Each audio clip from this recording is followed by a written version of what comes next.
Hello, I'm going to continue. Okay, I'm going to review about get to know more about journal karena tadi sudah selesai dan ada review ya. Saya akan review dan ada beberapa tambahan. Review tentang jurnal, oke, seperti yang sudah saya sampaikan tadi. Oke, tipsnya ya, kita ke tipsnya. Oke, ini tipsnya ya. Tadi udah putuskan dulu nih, kalian mengambil topiknya apa, minatnya apa, oke? Topiknya apa, baru ada advanced subtopics. Oke, maupun jurusan kalian apa ya, mau jurusan akuntansi, manajemen, teknik, oke, dakwah, atau jurusan apapun gitu. Lihat dulu kalian tertariknya di bidang apa gitu. Pastikan ada yang umum dulu. Oke. Misalkan kalau manajemen ya, dia misalkan tertarik tentang leadership. Atau seperti ini misalkan, oke, tentang organisasi ya. Kita bisa memperkerucut lagi lebih spesifik, misalkan kita jadi bagaimana ya caranya, kita perkerucut lagi saja pengaruh kompensasi dan komitmen, pengaruh kompensasi dan komitmen organisasional pada apa, pada perusahaan apa gitu. Pada perusahaan Telkom kah atau perusahaan apa yang akan kita kaji, seperti itu ya, akan kita jadikan sumber data seperti itu ya. Jadi kalau kita bagian bahasa, saya selalu mengingatkan kembali ke mahasiswa bahwa kita harus membaca advanced. Subtopiknya apa? Saya kasihkan contohnya seperti ini. Ketika kita mau menulis, mau menulis jurnal misalkan ya, kita bingung nih, judulnya udah ada, judul apa, kajiannya udah ada, tapi mau menulis jurnalnya seperti apa, bingung nih. Nih kita ya, coba ini buku Sosiologistik, Introduction to Sosiologistik ya, ini bukunya. Saran seperti ini, sulit tidak? Of course not ya. Kita lihat ke, ini daftar isinya ya, konten. Alright, nah ini seperti ini. Language maintenance and shift. Kita bisa diteliti itu language maintenance. Language maintenance apa? Bahasa Batak misalkan yang ada di Bandung. Mempertahankan bahasa Batak supaya tidak punah, gitu kan? Mempertahankan bahasa Sunda supaya tidak punah, mempertahankan bahasa daerah supaya tidak punah kan? Seperti itu. Dilihat dari sudut pandang sosiologistik. Ada di sini kan language shift. Ada. Nah, indah sekali. Supaya apa? Supaya tidak punah itu, supaya tidak hilang. Faktor-faktornya apa saja? Nah, caranya bagaimana? Mempertahankannya mungkin dengan arisan, ya. Seperti itu. Nah, ini juga ada language cognition and culture. Katanya budaya Sunda dengan budaya Batak atau dengan budaya Jawa itu berbeda sekali gitu. Dilihat dari apa? Misalkan, dilihat dari demografi ya, daerah seperti itu, sosial, ini sosial, language social class ya, itu bisa.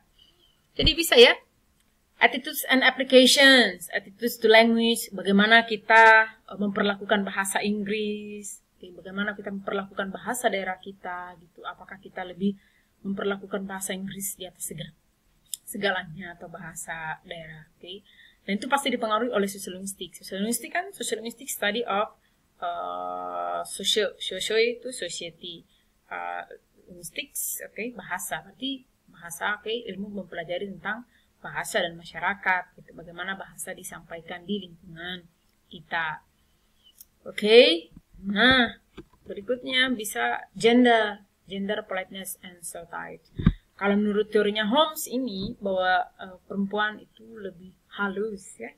Mungkin kalian berpikir sama ya, bahwa laki-laki itu lebih kasar. But can you imagine saat ini apakah betul ini masih berlaku? Apakah perempuan itu lebih halus? Tergantung. Apakah karena pengaruh lingkungan dia menjadi lebih kasar? Misalkan kita lihat deh status-status di Instagram atau di Facebook, Twitter. Orang bahasa tabu itu ya, bahasa-bahasa tabu sudah sering diucapkan, sudah sering disampaikan oleh perempuan loh ya. Dan seperti ini, laki-laki menyampaikan. Kalau menurut teori, bahwa laki-laki itu jarang membicarakan tentang, menyampaikan tentang intensifier ya, adjektif, menggunakan adjektif. Tapi laki-laki sekarang coba, I love your skirt. Saya menggunakan, kamu punya anti-aging nggak?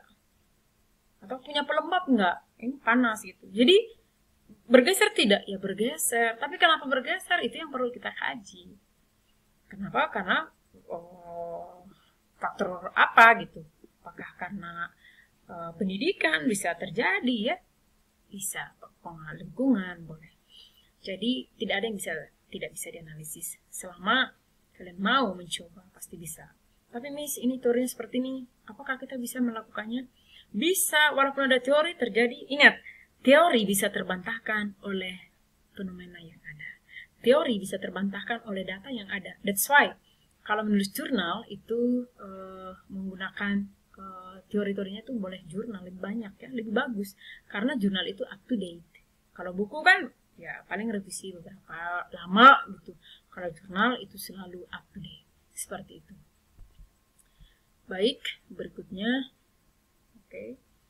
Ya, ini yang penting ya, format tadi ya, format, lihat format jurnalnya.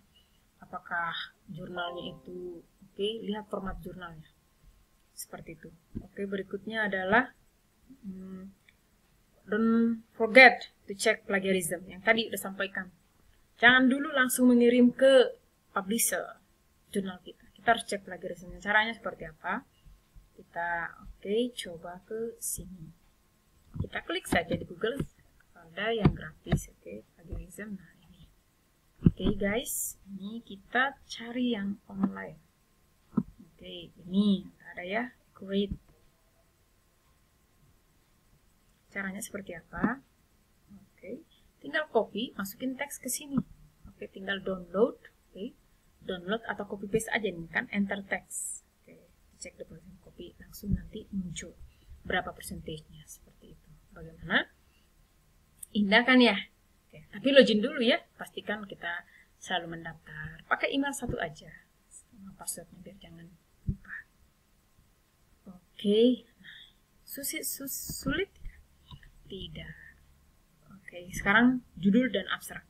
This is very important. Titles must be interesting. Harus yang menarik ya judulnya. Seperti judul tadi sudah ada ya, lebih spesifik. Abstrak. Bagaimana menulis abstrak? Abstrak itu di dalamnya harus ada lihat, perhatikan cara menulis abstrak yang menarik, Dan karena itu adalah di dalamnya kesimpulan. Abstrak, yang pertama adalah judul, Judul skripsi ini atau judul penelitian ini adalah ini, judul. Tujuan, sampaikan tujuan dari penelitian ini apa? Untuk investigate atau untuk mendeskripsikan atau untuk menganalisis apa? Tujuan. Setelah tujuan, sebutkan datanya ada berapa yang kalian analisis. Misalkan ada 5 data, sumbernya dari mana? Dari film kah atau dari jurnal? Disampaikan sumbernya dari mana. Setelah itu, harus tulis metode apa yang kalian gunakan. Metodenya apakah deskriptif atau kuantitatif. Kalau kualitatif, tulis siapa? Apakah Sugiono atau Caca Sudarma atau Hopman. Bisa tidak dimunculkan bagaimana cara mengklasifikasi data? Boleh disebutkan di metodenya.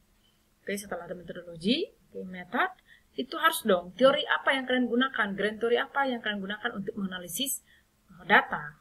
Teorinya 3 boleh. Berikutnya setelah ada teori, harus ada hasil dari penelitian, harus disebutkan. Hasil penelitiannya misalkan jenisnya, jenis ada 5.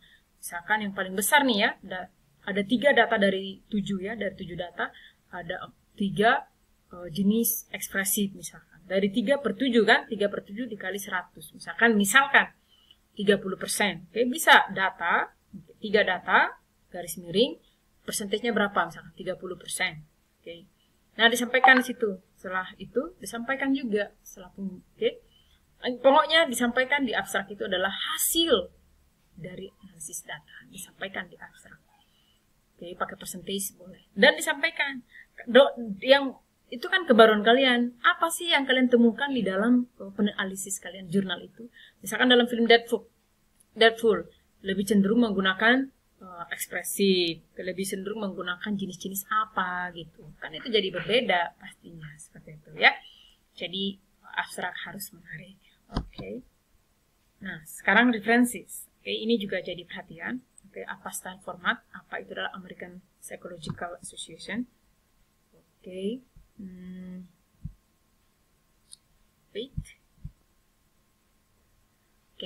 bagaimana menuliskan apa style, is writing style format. Contohnya nih ya, buku nih, Ronald Wardock, nama belakangnya dulu, baru tahun, baru judul buku, penerbit.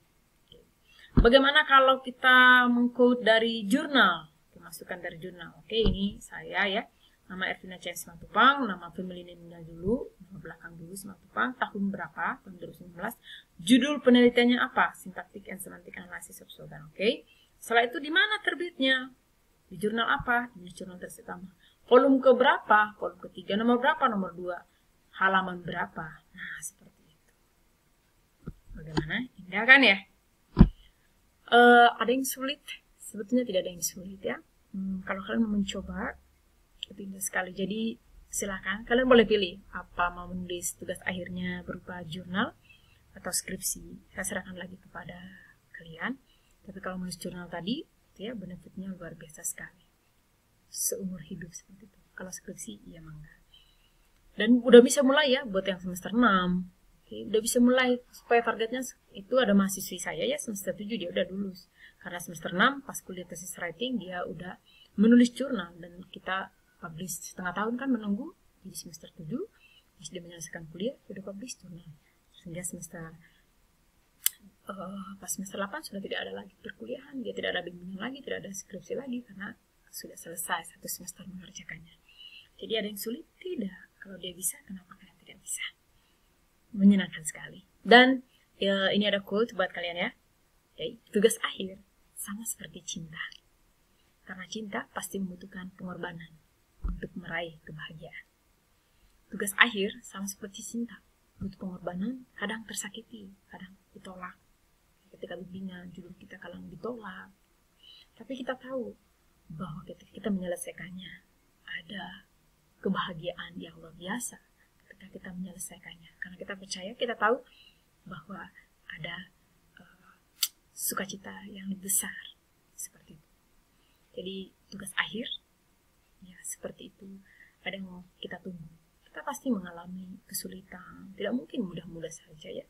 Kita pasti mengalami kesulitan. Tapi kita tahu setelah kita itu selesai, kita akan menjadi orang-orang yang luar biasa. Yang siap bekerja di dunia. Yang siap bekerja. Yang siap untuk bekerja di dunia bisnis ataupun industri seperti itu.